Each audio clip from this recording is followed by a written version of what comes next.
Shalom buat kita semua. Bagaimana kabar kalian di rumah? Tentunya sehat-sehat saja, bukan?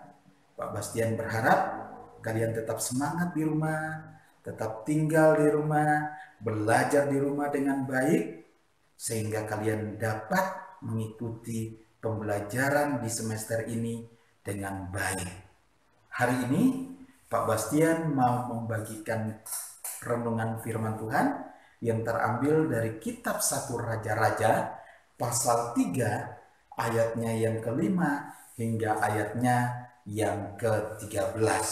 Demikian firman Tuhan. Dan Salomo menunjukkan kasih kepada Tuhan dengan hidup menurut ketetapan Daud ayahnya. Hanya ia masih mempersembahkan korban sembelihan dan ukupan di bukit-bukit pengorbanan. Pada suatu hari, raja pergi ke Gibeon untuk mempersembahkan korban, sebab disitulah bukit pengorbanan yang paling besar. 1000 korban bakaran dipersembahkan Salomo di atas mezbah itu. Di Gibeon itu, Tuhan menampakkan diri kepada Salomo dalam mimpi pada waktu malam. Berfirmanlah Allah, mintalah apa yang hendak kuberikan kepadamu. Lalu Salomo berkata, engkaulah yang telah menunjukkan kasih setiamu yang besar kepada hambamu Daud ayahku, sebab ia hidup di hadapanmu dengan setia, benar, dan jujur terhadap engkau, dan engkau telah menjamin kepadanya kasih setia yang besar itu, dengan memberikan kepadanya seorang anak yang duduk di tahtanya seperti pada hari ini. Maka sekarang ya Tuhan Allahku, engkaulah yang mengangkat hambamu ini menjadi raja menggantikan Daud ayahku. Sekalipun aku masih sangat muda dan belum berpengalaman, demikianlah hambamu ini berada di tengah-tengah umatmu yang kau pilih, suatu umat yang besar, yang tidak terhitung dan tidak terkira banyaknya.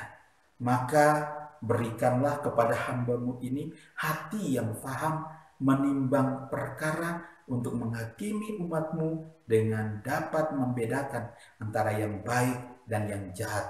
Sebab siapakah yang sanggup menghakimi umatmu yang sangat besar ini? Lalu adalah baik di mata Tuhan bahwa Salomo meminta hal yang demikian. Jadi berfirmanlah Allah kepadanya, oleh karena engkau telah meminta hal yang demikian dan tidak meminta umur panjang atau kekayaan atau nyawa musuhmu, melainkan pengertian untuk memutuskan hukum, maka sesungguhnya aku melakukan sesuai dengan permintaanmu itu.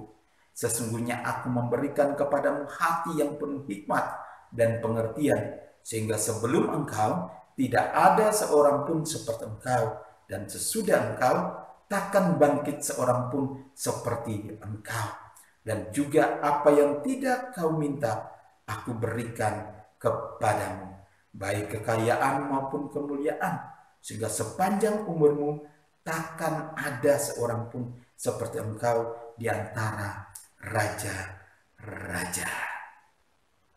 Raja Salomo adalah raja yang dikenali sebagai raja yang penuh dengan kekayaan, kejayaan pada masanya.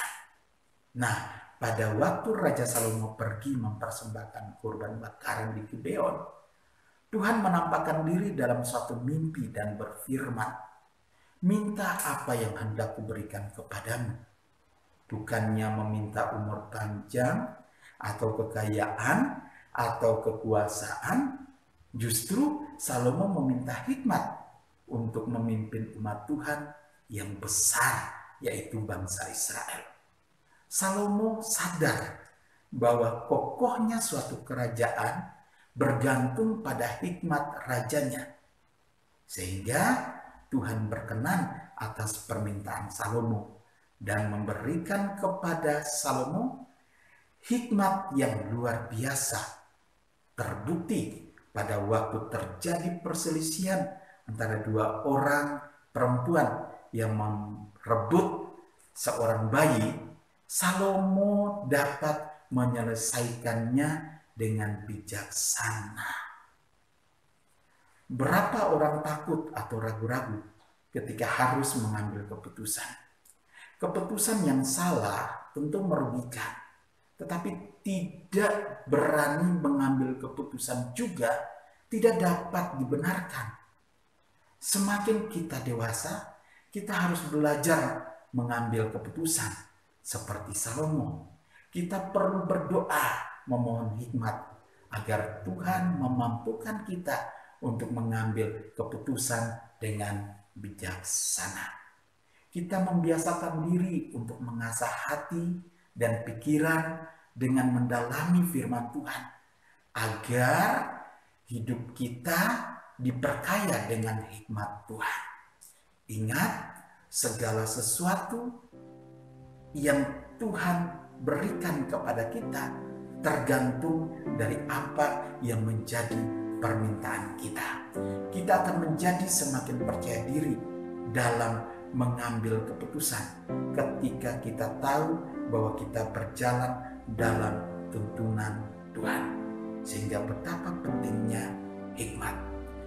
Hikmat adalah permulaan dari takut akan Tuhan. Orang yang hidupnya takut akan Tuhan sudah pasti dikaruniakan kepadanya hikmat. Sehingga dengan hikmat Tuhan akan membuat kita menjadi orang-orang yang berhasil di kemudian hari. Kiranya renungan singkat ini menjadi berkat buat kita semua. Tuhan Yesus memberkati. Shalom, salam semuanya.